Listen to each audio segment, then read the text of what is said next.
Today's guest is Ryan Narus, one of the most well-known operator and educator in the mobile home park space. Ryan's story is anything but typical. He's a psychology major who became a top car salesman, then jumped into mobile home parks with no money, no network, and no experience. Fast forward more than a decade later, he now owns over 86 mobile home and RV parks, spanning over 4,500 lots. He co-founded Archimedes Group and now runs the MHP Pros, where he's teaching small investors the institutional playbook. Ryan, welcome to the podcast. Leo, pumped to be here, man. Excellent. And, Ryan, your journey is one of the most unique ones that I've seen so far. I mean, I feel like everyone has their own journey, but yours was like a little bit here, a little bit there. I mean, you started from nothing and you went to 4,000 units. I mean, what was your journey like? I mean, what were the chapters to your book? A lot. I mean, I have a whole podcast talking about it. But if I was to condense a whole lot into a whole little, just there was something in my heart pulling me in a direction, and I didn't really know what direction it was. I didn't really know how to get there, but I didn't really also know how to quit. So I just kept going and kept chasing what I thought I wanted and I thought was me. And eventually along the way, I learned who I was and developed a strong identity and built skills and a network and et cetera, et cetera. I did it with a lot of courage and made a lot of big bets, took a lot of risks. Some of them paid out, some of them didn't. I mean, I've connected with so many entrepreneurs over the years. I'm an entrepreneur, man. It's really that simple. Yeah, absolutely. I think it's on the journey, there's a lot of self-discovery and a lot of starting before you're ready and sort of building that track record for yourself even. I mean, not even for like investors and stuff, but more so just a resume for yourself to believe that like, hey, I can do this, right? I mean, it wasn't always like, big confident Ryan, right? It never was. I love listening to Tom Brady, by the way, because he talks about this. He's up there with Michael Jordan in the regard that he's almost ubiquitously considered the greatest of all time. Arguably more, because I think LeBron really can arguably give MJ a run for his money, but I'm 100% convicted that MJ is my GOAT. And Tom Brady too. And I love listening specifically to Tom Brady because you look at him, drafted way late. His draft combine was comical as a tall, awkward white guy that I am. It's funny watching a dude run a 40 in basically khakis. And, he didn't even really get to start at Michigan, which is crazy. And, if you listen to the guy, he'll tell you unabashedly that he always had haters. He always had people who didn't believe him. His coaches, the New England Patriots didn't believe in him until he was a sixth or seventh rounder. Right. And even when he was there, he had to continuously prove himself. And he's just such a wonderful poster child of like, look, I might make it look easy on the field, but you have no idea what I go through off the field and all the sacrifice and hard work and constant dedication that I have. And I think that's no different here in entrepreneurship is, look, if you want to live the good life and you want to make money and have notoriety and respect, it's going to come with some major sacrifice, major hard work, and no one is going to tell you how to do it. You got to go and figure out on your own. And Leo, to me, the core of entrepreneurship is exactly that. It is not having any idea how to do it, but knowing in your heart of hearts that that's what you want to do and taking risks, making sacrifices, grinding it out, not listening to the naysayers and fighting your way to whatever that outcome is. And another thing too, I'll just say quickly is that along this journey, you fall in love with the journey. You fall in love with the constant needing to hurdle obstacles that some are expected, some are not. to reach a finish line, to realize that it was never about reaching the finish line, and that you better have your next race lined up, because once you cross that finish line, it can be incredibly lonely and sad. So Mhm. you got to realize that you fall in love with the journey, and you fall in love with the constant self-improvement and the constant problem solving, and that once it all goes away and you get your trophy at the end of the day, it's not enough. You got to go back out and keep fighting. So that I've fallen in love with that. Yeah. I can relate to that a lot. I mean, I think entrepreneurship, it's like, yes, there's certain like recognitions, but I don't feel like I get a kick out of it. Instead, when I look back and I'm like, hey, where was I a year ago? Like, where was my business? Where was my mind? And like, just measuring the distance that I've gone in a year, I think that's like one of the most rewarding things. And to be able to like build a team and like, help them understand like, hey, here's what we do, here's how we drive value in the world, in the marketplace, and actually doing it, right? It's a roller coaster. It's a cycle. I find myself going, man, I'm bored. I got to do something. Then I sign up for too much or just enough. And I go, oh my gosh, what? Like, I'm a glutton for punishment. And then I fight through it. I'm like, hooray, we got to the finish line. High five, everybody. You celebrate for a minute. And then you're like, well, I'm bored again. And then circle back into like, oh, why do I do this? Yeah. So it is having meaning and purpose in your life, having a strong identity. I used to think that my dad was a really boring person. And I guess I didn't respect or understand this about my dad growing up, but he had a handful of things that he really loved and really cared about. And honestly, that's it. I mean, if you really have a strong identity, you really know exactly who you are, exactly what you like, exactly what you don't like. It becomes a heck of a lot easier to find real pleasure, enjoyment, fulfillment in your life. And I say that it's funny, you read that intro off, and I noticed that what doesn't stand out in that intro you gave for me very strongly is that I also got my MBA, which was way more expensive than my undergrad psych degree. And arguably, my degree in psychology was way more important and impactful, not only for life fulfillment and happiness and self improvement, but also, ironically, for business.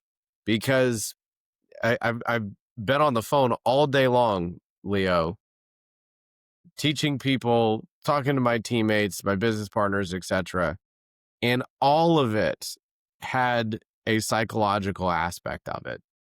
And it's funny, there's a great book called Words of Wisdom about Charlie Munger and Warren Buffett. And I love that book, a little biased, but that book is a lot of math, but a lot of psychology and understanding people and how to align incentives. I'm just fascinated by it and I love it. And that includes myself, because you got to make sure you are well rested and happy to be a better competitor.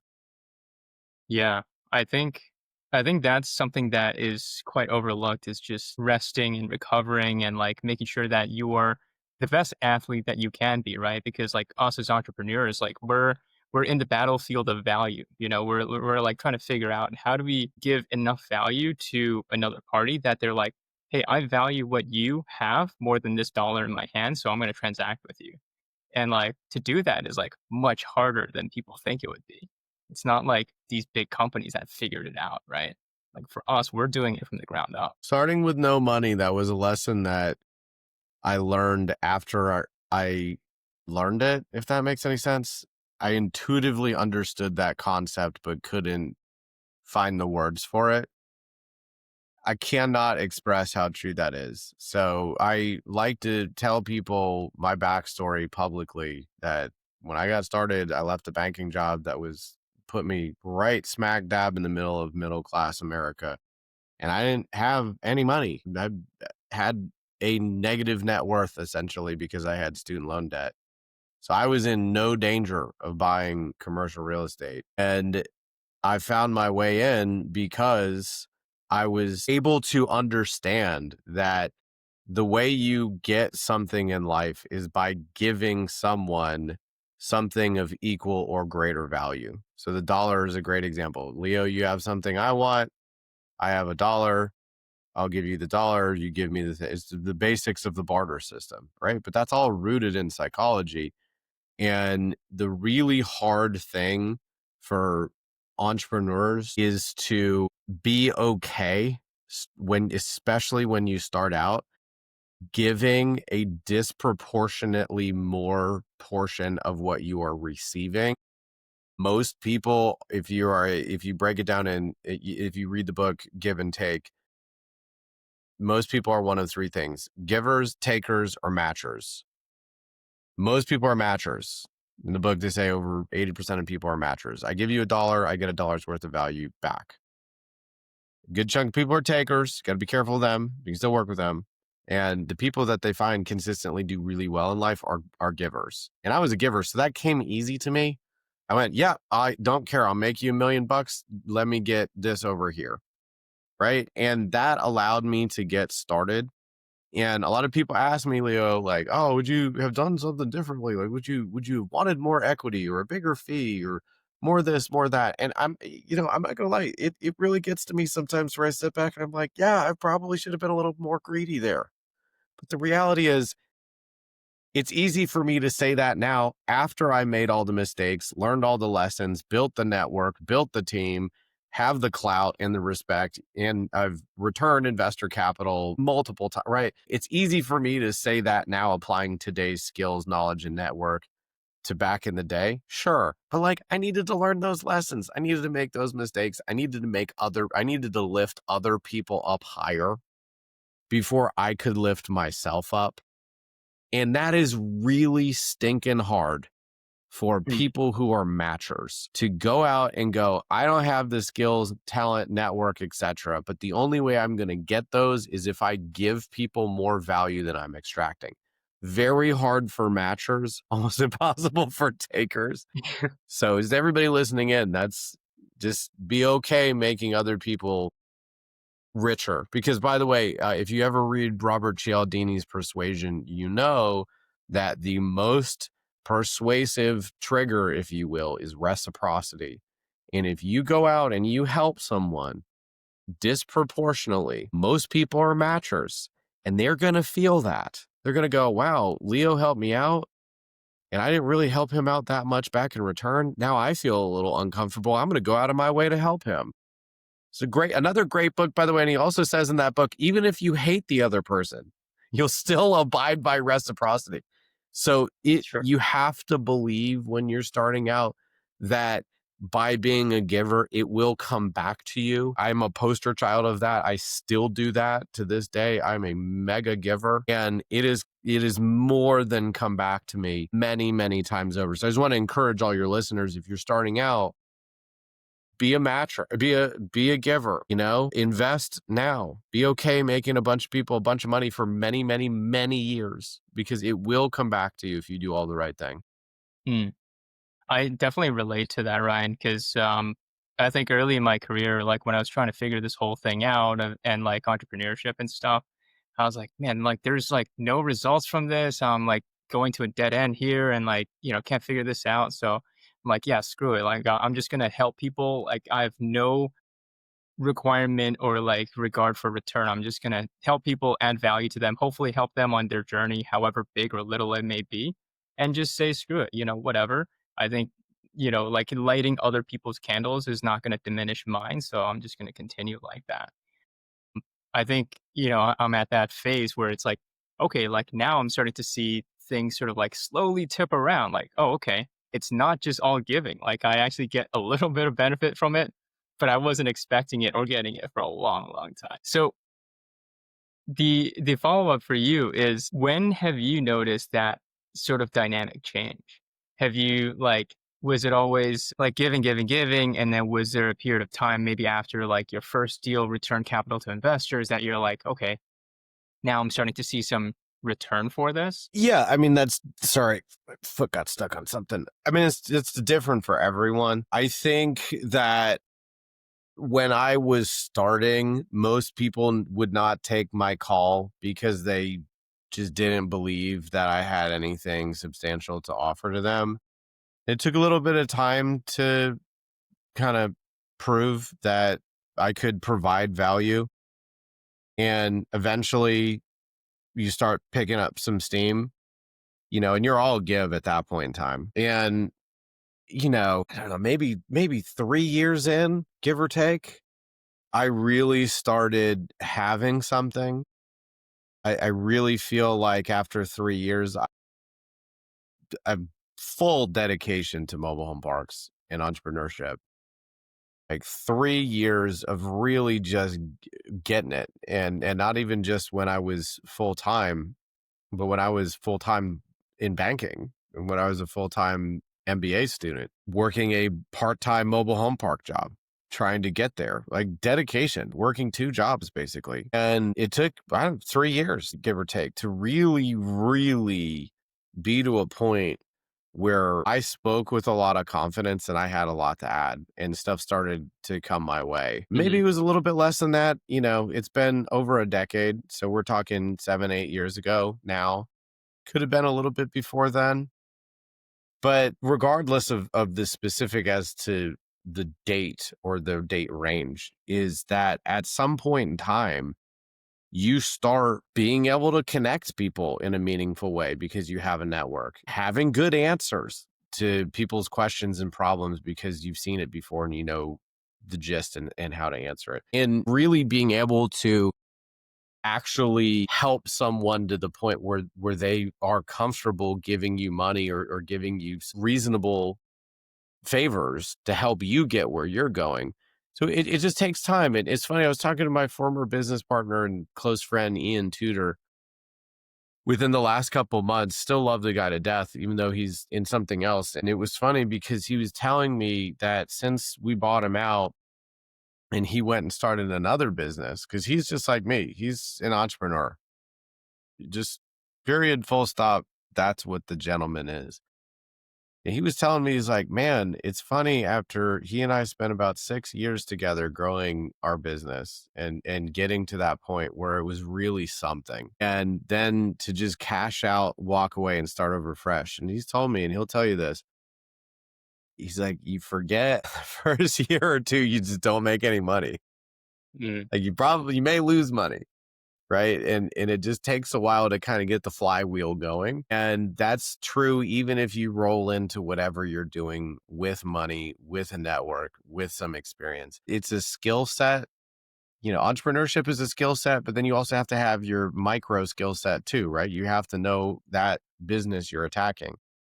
And it Mhm. just takes time. Even if you're a seasoned vet as an entrepreneur, it just takes time. And I think any truly really successful person that is self-made understands that it's going to take time, understands that you're going to have to give way more than you receive up front, and just knows that they really, really want whatever that is and is willing to make the bet, if you will, and stick to it for literally years to build to that level.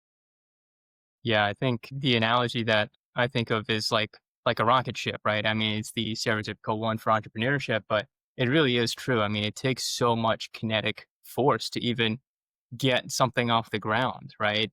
And you have to focus in one specific direction because like a rocket is like straight up. So you have to get that force, but then once you get there, it gets better, it gets easier, it gets more rewarding. And then you can see the stars. You're like, okay, kind of like this. But then when you pivot, maybe like a lot of entrepreneurs, they're always like, what's the next thing? What should I be doing? Then you have to start from square one again. Yes, I mean, you have your experience, you have your network, but you're still starting from square one, building this little business machine up, right? I have seen many an entrepreneur, wannabe entrepreneur, never make the jump. And that is one of the biggest reasons why, is shiny object syndrome, where it's just, what's the next sexiest, quickest way to get there? And it is exacerbated in our modern culture where you can just download the Amazon app, pay for Amazon Prime, and have pretty much whatever you want literally plopped on your doorstep. Like, we are a I want it now culture, and technology has enabled that, and it gives us kind of ADD, if you will. I, by the way, have Mhm. ADHD. It Mhm. gives you kind of entrepreneurial ADHD, if you will. And that's not how it's done. I mean, imagine going a year into something and you're just not there yet with the skills and the network and the this and the that. And you're just burned out of give, give, give, give, give and not receive anything. And you just go, this is easier. I'll go do that. And you don't realize you're only a year away from starting to see some real progress. So it just takes it. And to your point too, like if you are, and I have this conversation all the time with people who are like, well, I want to start a business, but I want to keep my job. I'm like, I've seen people pull that off, but it takes them 6, 7, 8, 9, 10 years. Me, Leo, I quit my job and moved into a trailer and served as my own accountant and property manager and taught myself Spanish because I don't want to wait.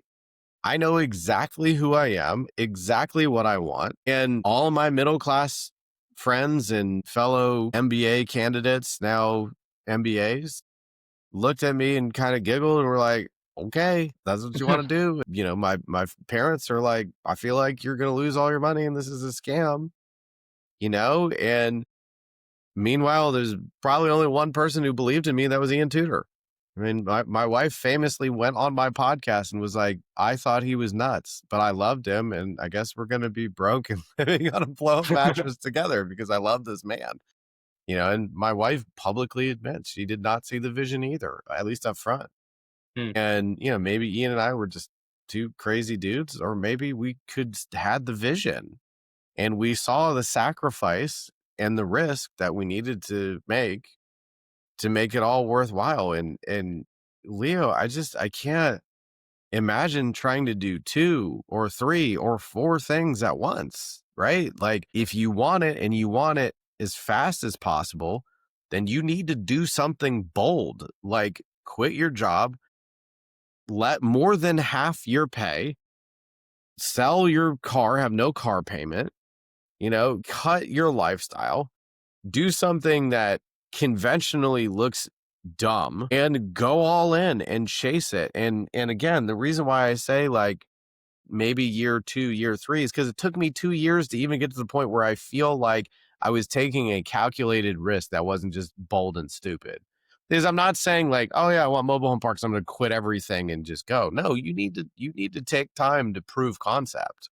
Took me over a year to buy my first mobile home park. I bought my second at about month 18, and I bought my third, which got me full time, at about my 2-year anniversary. So I took about 1 year to prove the concept, and then I took another year to really plan for it. So I'm not advocating being, like I can't just rah everybody. You also need to be cold and calculated and methodical and take calculated risks.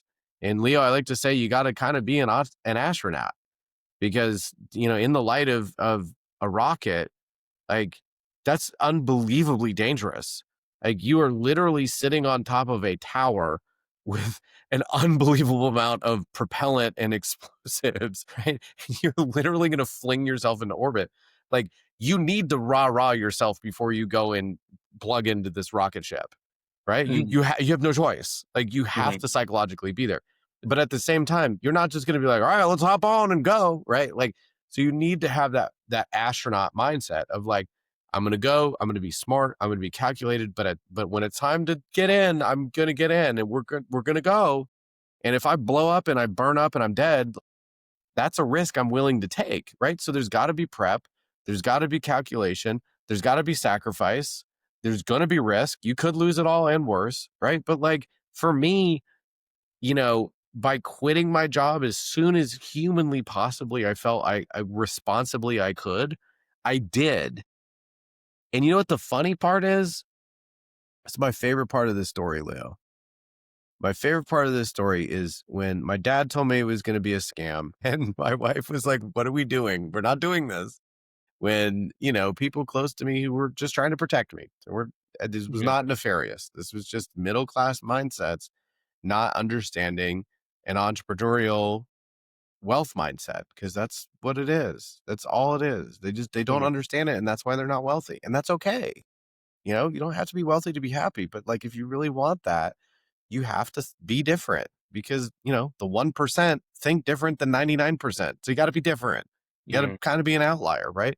Like my favorite part of this story, Leo, is, I was working a reasonable middle class job, a job I got because I went to Wake Forest University and got my MBA, right? Good school, good degree, you know, boom, right there, a clear path to upper middle class lifestyle. And I turned all of that down to go make $35,000 a year, no health insurance, no 401k, none of that, right? Living below average means in a mobile home on a blow up mattress. I gave up all of that, despite the people thinking I'm weird. With student loan debt, mind you. That did not go away when I quit, right? I gave up all of that, right? Said goodbye to my middle class lifestyle to take a working class lifestyle. I was happier. I was happier living in that trailer by a mile. True story. I lost 15 pounds in the first 6 months. I changed nothing Wow. about my diet. Nothing. Nothing. It was all sad weight. Doing something, not that Wells Fargo is a bad company, not that banking is a bad industry. It just wasn't me. I was an entrepreneur. And when I finally found the right fit, I found meaning, purpose, happiness, excitement, joy. And I found out that the money didn't even make a difference, man. Money just makes your life a little bit more comfortable, and now that I've come to the point where, I've done reasonably well, Leo, I'm desensitized to it because it doesn't bring me joy. I would rather take the money and do things like donate to charity, like my partial college scholarship, and Hmm. our free food giveaways and financial literacy stuff that we've done over the years. Like, that brings me joy. Like, you can use your capital to grow your business and to bring you joy in other ways. Like buying a fancy car or going on a fancy trip. They're nice. They're nice. You're a little bit more comfortable. But the reality is you got to find you and who you are, and the money will follow if you continue to be dedicated and get really, really good at it. So, believe it or not, I was happier being broke than I was living a middle class lifestyle. Yeah, I think that's very true. I think what a lot of people get wrong about money is that they think money is to be spent. But I think the unlock is that when you realize that money is to be allocated, right? You can allocate it to investments, you can allocate it to charity, to making other people's lives better. And then you realize, the game is about how much value and how much positivity you can bring to others. And then that sort of compounds from there, right? I think he who says money doesn't bring happiness has not given enough money away. One of my favorite moments, it's on my website if anybody wants to watch it. We had a resident who had this situation. We took over this mobile home park and we found out that this sweet lady, a resident, had bed bugs. And, whether this was she was in a rental unit. Now, whether this was landlord's fault or not, we took it over and she's like walking us through this scenario where she was like, you know, I'm older, I got problems, so I had bed bugs. I was sleeping on a blow up mattress. It's all I could afford. So I went to basically get a payday loan type of thing to buy a proper bed. And, I'm like, well, how much are you paying for that? And she was walking me through it. And I was like, oh my gosh, you're basically getting stolen from. You're basically paying for this, mattress and bed frame 2, 3x. And so I paid it off for her. I surprised her with it. It's on my website. I got a little video of it. I've done stuff like that many times over the years. I recorded that with her permission, obviously, and posted it, not because I want people to be like, oh, wow, Ryan's a great guy. Like, I don't care if you think I'm great or stink. What I want is I want people to see that and be inspired and to go and do that too. Because the truth of the matter is, another thing I did not record is when I wrote my first check for my partial college scholarship. I didn't record that, or delivering the check, or telling the woman that, we picked her for the scholarship. Like, I kid you not, I was like handwriting this check, holding back tears. And it's like, I'm sorry, like I've done cool things with, like I've been to like luxury boxes at sporting events and like driven in BMWs before, seen the luxury high life or whatever. And those are all forgettable. Like all of those are just like, eventually you're like, ah, all right. Like to this day, it is still exhilarating and meaningful and impactful for me to be able to use my time, my money to make someone's life better. I literally had to go to court. This is a true story. I'm 10 years in. I'm over 10 years into this, Leo. I had to go to court. Long story. Like we had a little situation. It was in a pinch. It wasn't a big deal. I showed up on behalf of the company, and this woman who was suing us, and I had to show up for this. I literally held the door for this woman and I helped her with her purse while she was suing me. And, the good news is like we didn't end up losing the lawsuit, and I ended up paying for a little bit for her time and for the filing fee. Like while someone is trying to bite me, I'm still helping this person. I'm still using my money to help this person. Now she had already moved out, so I'm not like enabling this and encouraging this behavior. She moved out. Mhm. But I still I saw the humanity in that moment. And even though she was like just trying to make a buck off of me, and that's fine. Get in line. That's being an Yeah. entrepreneur in the United States. Like I still could see the humanity in it and feel kind of her pain, if you will. And she was Mhm. again a resident that I did not move in. I inherited. She was done wrong, and I get it. The last guy's gone. I'm up next. She didn't even it was only a couple months that she was with us, and, to show up and still try to be there to serve. I would have walked her to her car if she let me.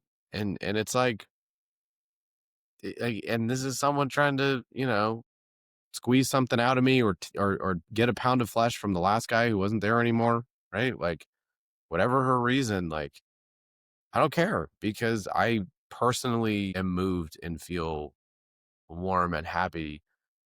And like I belong, like when I help people, even if they don't want to, extend that same respect or whatever you want to call it back to me. And like, by the way, if she applied again and, she passed the fair housing law, hurdles that we set up, like I would probably welcome her back, even though she might sue me again. Like, because again, I saw the humanity in that. And I saw that, like, look, your struggles were less about, your struggles were with the last guy. And I get it. You got to take it out on me. That's fine. But anyway, I say all Yeah. this to say, Leo, like, there is a power and a happiness in just being good and helping others. And I can't remember who said this, but it was so many words. They're like, you'll never go broke helping others. And I got to tell you, like, we live in a society right now where if you disagree with someone, apparently you just go and shoot them. Yeah. It's really sad. Yeah. And it's like, I really wish that algorithms on social media are geared to pump you full of love and happiness and forgiveness and not fear and hate. Because the reality is, I guarantee you that gunman does not feel, in the grand scheme of things, will not go, I made the world better because I killed one dude with an opinion, right? Imagine if he had took all that energy and effort and helped others. And that, by the Yeah. way, can be said for the speaker too, because he wasn't exactly preaching love and forgiveness either. What if you had Yeah. taken that energy and you had spread, you know, let's go be good people. So anyways, Yeah. Yeah. I think, well, interesting thing about the social media, I think what's changed with social media is that it became an entertainment platform. I think, just with TikTok a few years ago, like these companies like Facebook, like they just found how profitable it is to just optimize this algorithm to show you what you want to see so that you stay on the platform for longer, so that they could feed you more ads, make more money. So then that's how things like this happen, because it's like it's easy to just get drawn into things, and it's just like human nature, right? It's tough to do the right thing, but like, yeah, I mean, yeah, train your algorithm. Like my algorithm is like cute puppies and like funny meme videos and stuff. It's however you want to make of it. But going back to, what you said before, just on, I think your take on just entrepreneurship, you're like, hey, look, it's a people business, and I can see that, you care a lot about your inputs, like how you show up as a person, right? Like for yourself, for the business, for residents and people that you interact with. But obviously there's like a lot of systems and all that stuff behind it. So, aside from like the feel good kind of stuff, like you're talking about calculated risks and just building systems, like how did you build up your company from just Ryan and Ian to, where it is today? Great question. I'm glad you brought that up because there's like this whole movement in hustle culture around outsourcing.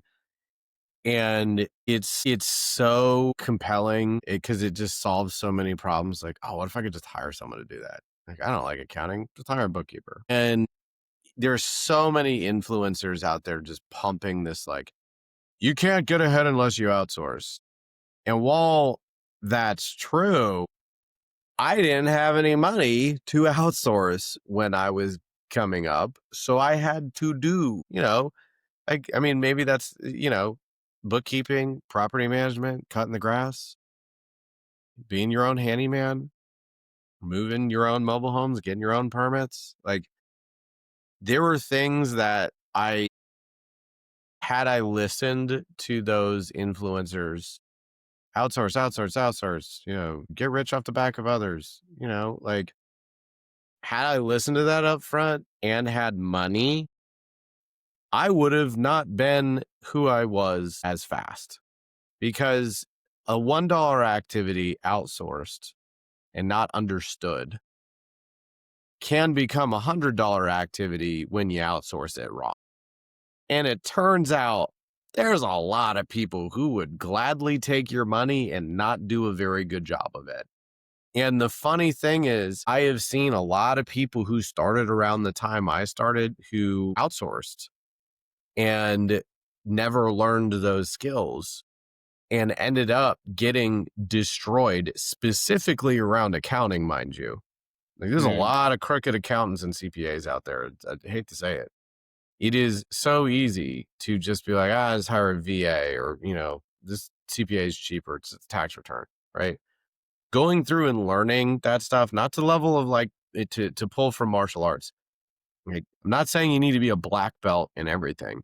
I'm just saying if you're a true white belt novice, like the jump to yellow belt, blue belt, green belt, like eventually there's a diminishing return. But if you can at least speak the language, you can at least reasonably weed out the idiots, right? Like, I can't tell you how many great ideas built on great foundations were just torpedoed by, I don't want to call it laziness, but a lack of wanting to be a true student of the game, right? Talking about Michael Jordan, what made him great? It's that everybody, told him, oh, you're just a great scorer. You're never going to be a great defender. And the next year he was the defensive player of the year. Right? Like, this dude knew plays. He would famously tell people they were standing in the wrong place. He knew the opponent's plays better than they did. Wow. Not saying that I'm anywhere close to that level, but that's the kind of mindset that you've got to have is like, look, I need to at least speak the language of accounting, of contracting, of legal, of yada, yada, yada, so I can outsource responsibly. And for me, I didn't have any money to outsource irresponsibly. I had to do it on my own until I went, all right, I got enough money coming in now, I can start to buy my time back. So a $1 activity outsourced so you can go do a $10 activity is great when you do it the right way. Right. But a $1 activity outsourced inappropriately becomes a $100 activity if ignored long enough. Oh, and by the way, let's say you get lucky and hire the right person. They may not always stick with you. Even if you've outsourced properly, it still pays to go and just, go meet with your plumber and ask him what he's doing. Ask him if you could shadow him. Go to when they're pumping a septic tank and ask them stuff, right? Go pick up a book on how the septic tanks work. Go watch a YouTube video, right? Ask your CPA their thought process. You're paying them anyways. Might as well be like, hey, why'd you, allocate this here and not there? I'm just curious, right? And just learn. And that will make you more robust and that will make you more talented. And the more talent you have and the more smart questions you have and the better decisions you make, the more value you can bring. And the more value you can bring, the more dollar bills will show up when you can do something someone else can't. Definitely. I think that's such an important point and a distinction that a lot of people don't make correctly is that They think to get rid of their problems, it's to outsource rather than to delegate. And the reality is that you can't delegate unless you know that role well enough in the Exactly. first place. And most people are just like not wanting to get their hands dirty or something like that. Or especially in the beginning, I feel like they're like, well, I don't have enough time to talk to tenants. Like I need to hire somebody for this while I do something else. I need to bring more deals in. But I think there is the power, as you say, to just go in there and learn the ins and outs of every single role. That way, you know when you put the right person in the right seat. Yeah. And on top of that, Leo, I also taught myself rent manager. And as rent manager continued to morph and evolve with time and add new tech, I was able to automate more. And the beautiful thing about a software like Rent Manager is you can actually automate a lot of your accounting. So the funny thing is, like 95% of my books are automatically reconciled. It's the credit cards that are a little bit trickier and just the one-time checks you have to write and stuff like that. But that all came from beating my head on and wanting to throw my laptop out the window, trying to figure out how to code. You can build these systems and processes and then plug people in. So another important point that I learned early on out of necessity, because again, I didn't have any money, so I couldn't outsource this, is I built systems that relied more on $1 activity talent than $10 activity talent. And speaking of Michael Jordan, Tom Brady, LeBron James, whomever, they have a talent that not a lot of people in the world can do that is in high demand. So they get paid literally millions of dollars, right? Whereas, you know, I don't know, a bank teller or a janitor, not that those are bad professions, but like as long as your body works, you can take out the trash, you can, hand someone a receipt. Again, not that it's a bad profession. It's just that there are more bodies that can fill that role because it's more Mhm. mechanical and requires less finesse and skill that took years and artistry really that took years to build. When I built my business up, I went through it this way. I am not going to rely on an all-star player. I want to build this more like McDonald's where I can have interchangeable pieces. I want to build redundancy into what I do because life happens. I literally just got an email. One of my employees has a medical issue and she's not going to be able to work. Like, okay, how do you solve that if that's your only accountant or your only handy person or your only whatever, right? Like if I've heard this argument like, oh yeah, you just hire the best people. It's like, okay, fine, but what about building the best system so you don't have to, right? Because you might get lucky and find someone who's reasonable, has a reasonable salary with all the skills that you want, but then you better hope and pray they don't leave. And if you are truly underpaying them, then you better hope they don't figure that out. You better overpay them, right? And even then, at some point, they're going to want to move on or retire, or you might get unlucky and something bad happens to them. Like you got to be able to build your business with a strong, with strong systems. So you're not faced with a situation where the talent pool is tiny and therefore the salaries go through the roof. And now you don't have a business anymore, right?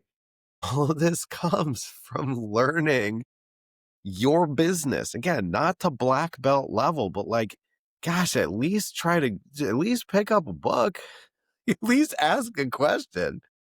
Yeah. So like I laugh, Leo, because it really, because I saw this years and years ago, and a lot of people were like, dude, what are you doing? You're wasting your time. Why are you talking to the plumber? Let him be. Right. And a lot of those people aren't even in the asset class anymore.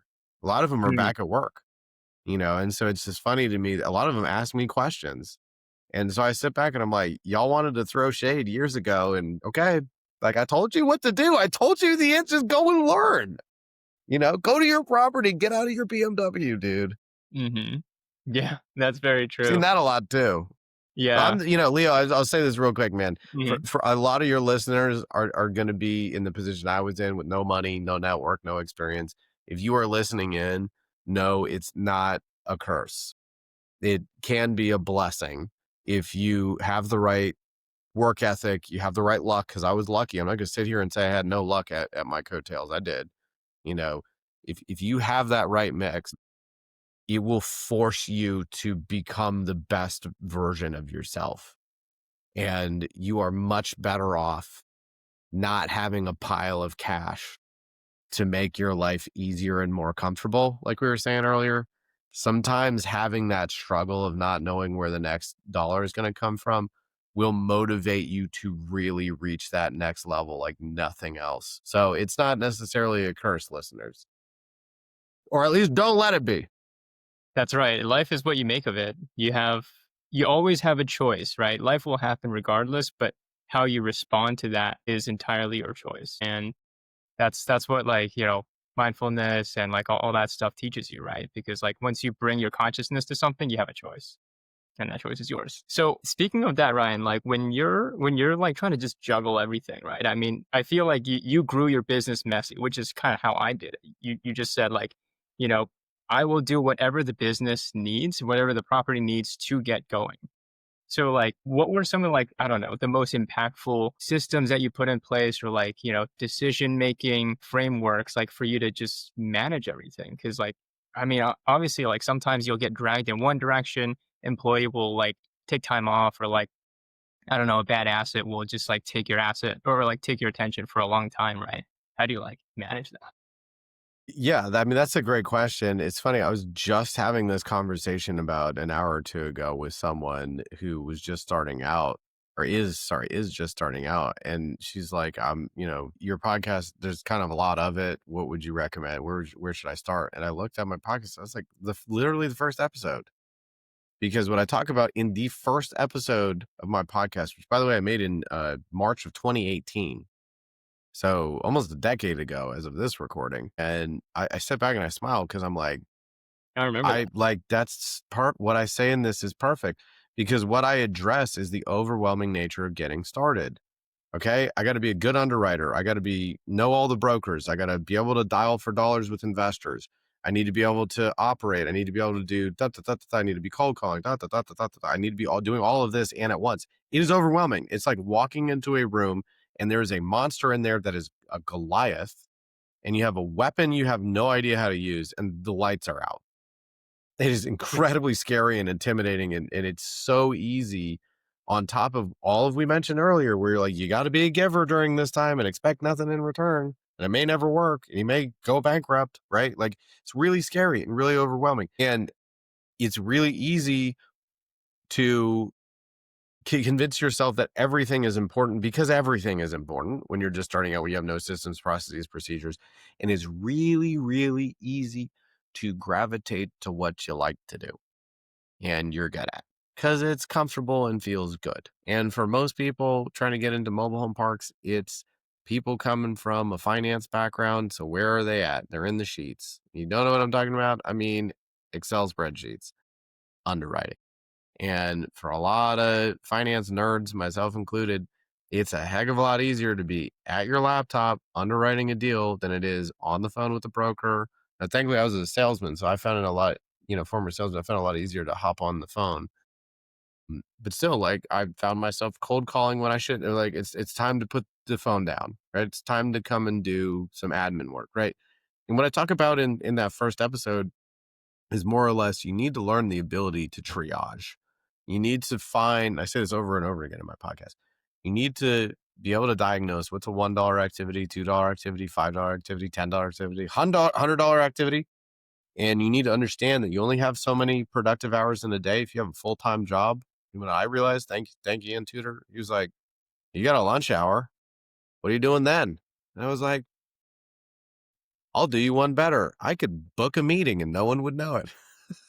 Let's book a meeting and then go work on my side business, right? Like, so like, yeah, right, you don't want to wake up at 4 a.m., you get home, you're tired, right? Like, when are you going to do work? Well, I'm not going to do it on weekends. Just do it at work. You got downtime at work, right? Whether you're full-time in the business or, you're effectively working two jobs, like, you have to do the highest and best activities. You have to do those $10, $100 activities, right?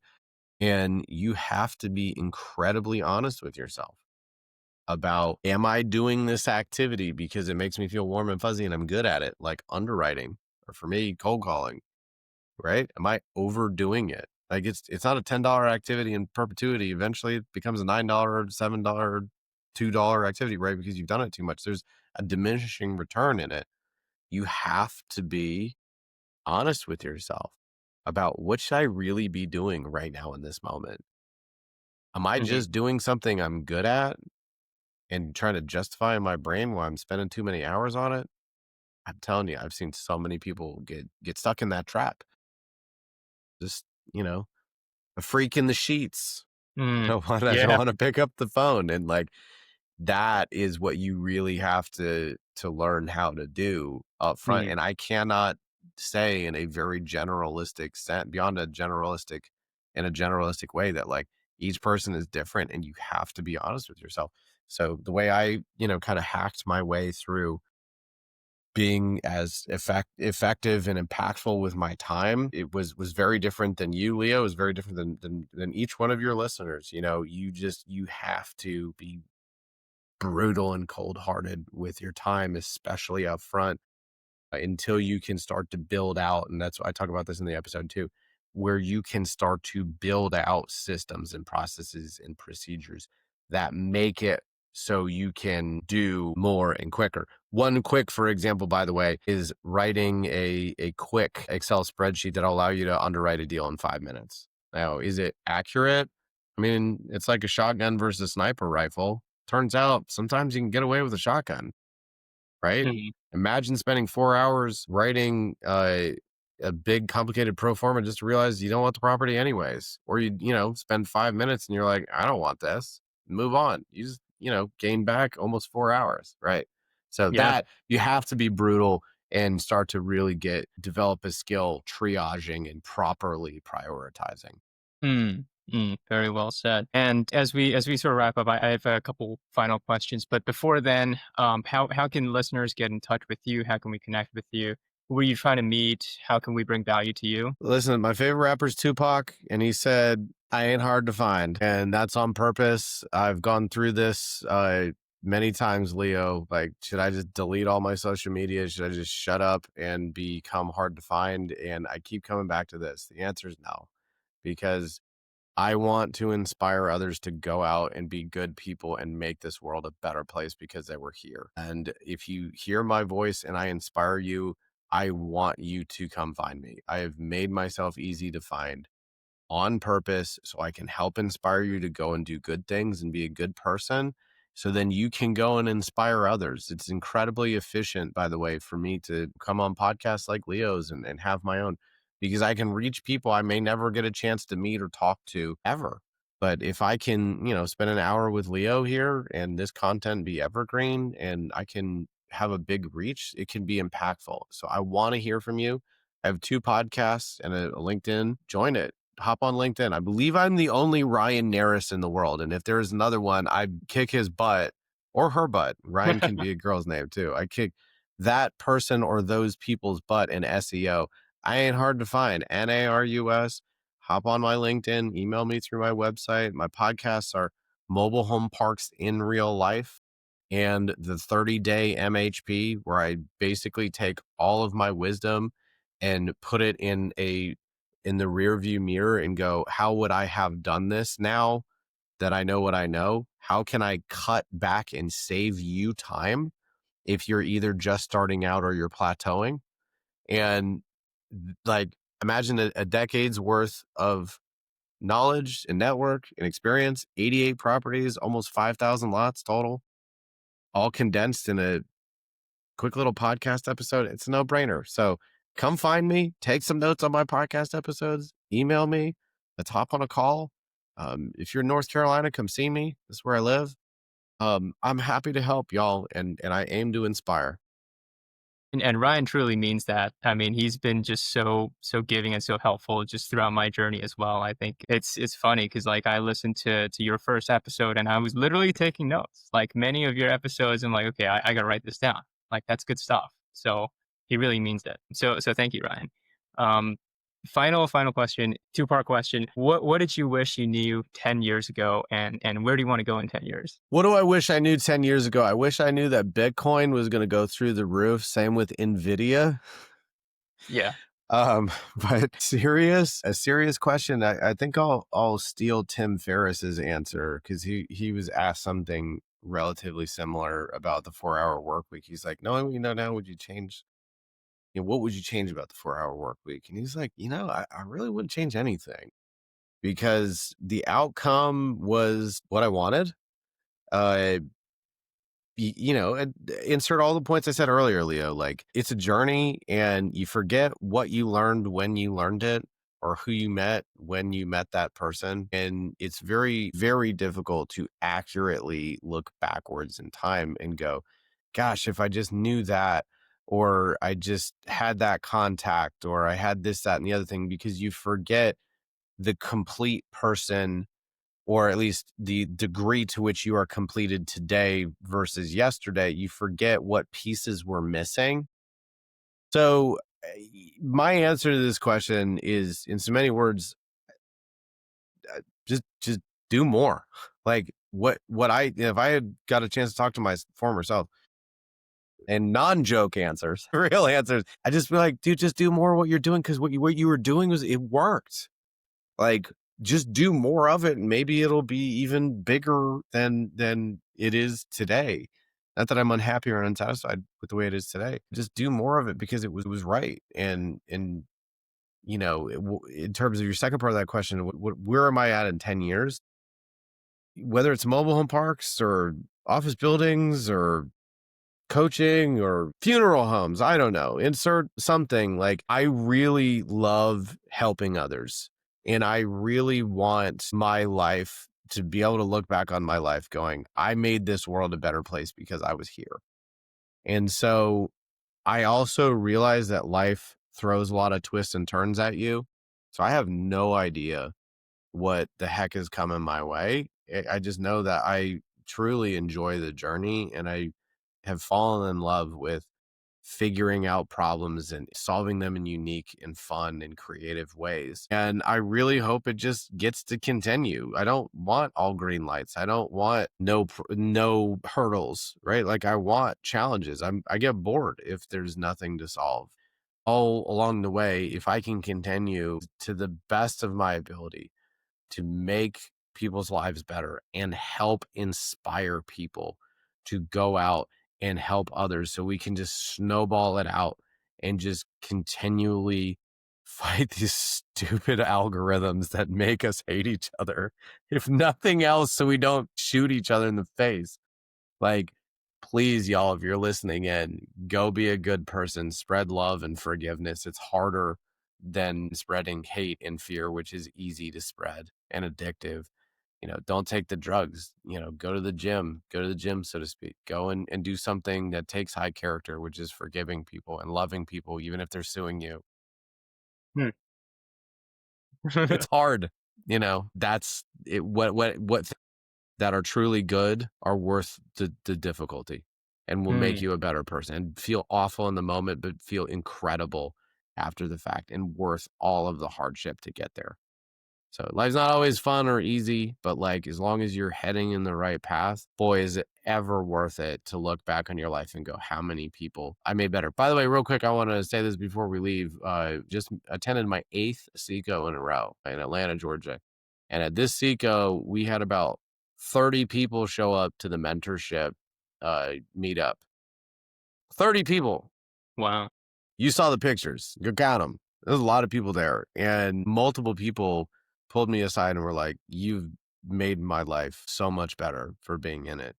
And look at all these people here, each one of them as well. And like, it almost brought me to tears. And I gave a lot of hugs. One woman was teary-eyed when she specifically was saying this. And I realized in that moment, I was like, this isn't even everyone.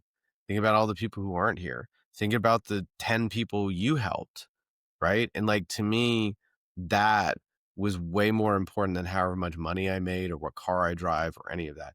Like, going to an event like that and having, a couple dozen people show up because I helped them, and they want to meet other people I helped, and they want to network and connect, and they want to give me a hug and thank me for my time. That is just so much more meaningful and impactful, and something I'll take with me for the rest of my life. And hopefully will snowball out and it'll be even bigger next year, right? Like that to me is success. And it's slow, but it's worth it. Yeah. Positivity, it's priceless, right? That's what makes everything worth it. So thank you for all your wisdom, Ryan. Thank you for everything that you've shared with us. And yeah, I'll talk to you next time. Thank you again, Leo. It was an honor to be here, my friend.